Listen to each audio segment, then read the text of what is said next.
Embattled Texas Attorney General Ken Paxton was forced into a runoff election for the Republican nomination against a member of the Bush political dynasty, setting up a challenging re-election fight for a Donald Trump-backed incumbent.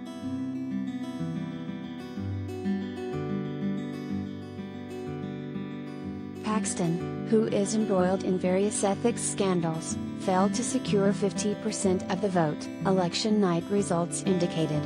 He will face second-place finisher George P. Bush, the Texas Land Commissioner and a son of former Florida Governor Jeb Bush, in the second primary round in May.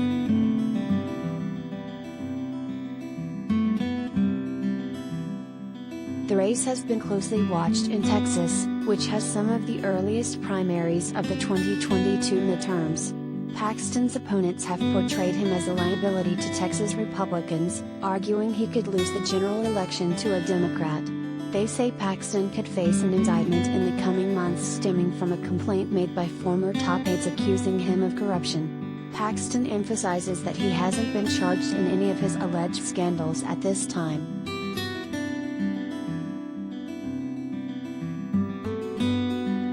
If Ken Paxton is nominated again, we lose to the Democrats, Bush said at a debate Thursday that Paxton skipped.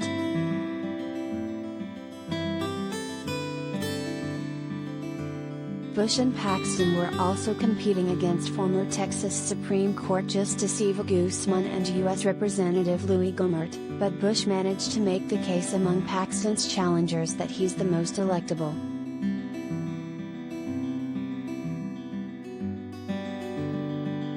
Bush's candidacy was also a test of the waning influence of the Texas Republican dynasty, which has been usurped by brash, right-wing Trumpism.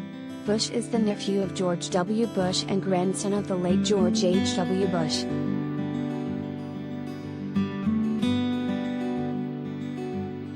Even though Paxton had Trump's endorsement, Bush has needed to carry the Trump mantle to make his case to voters. He's talked, for instance, about building the wall and imaginary election fraud on the campaign trail, in an effort to lock down the conservative vote.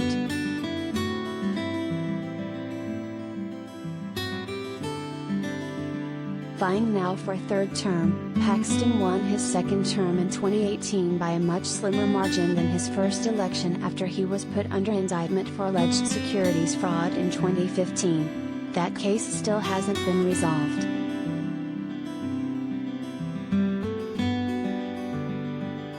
There's also a separate FBI investigation into a stunning whistleblower complaint alleging Paxton abused the power of his office, accepted bribes and tampered with government documents to help a campaign donor.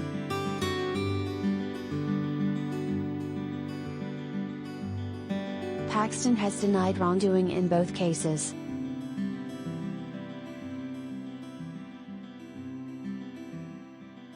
Paxton made national headlines for legal actions in recent weeks, including suing Joe Biden's administration over mask mandates on planes and publishing an opinion that pediatric gender-affirming surgery amounts to child abuse.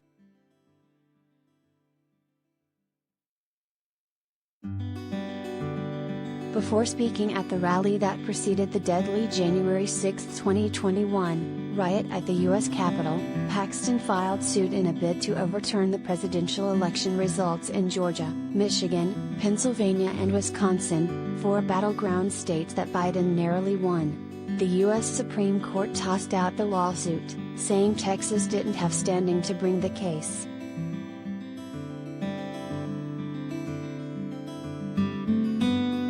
Four Democrats were also competing this week for their party's nomination to run for Paxton's job, with American Civil Liberties Union lawyer Rochelle Garza leading in recent polling.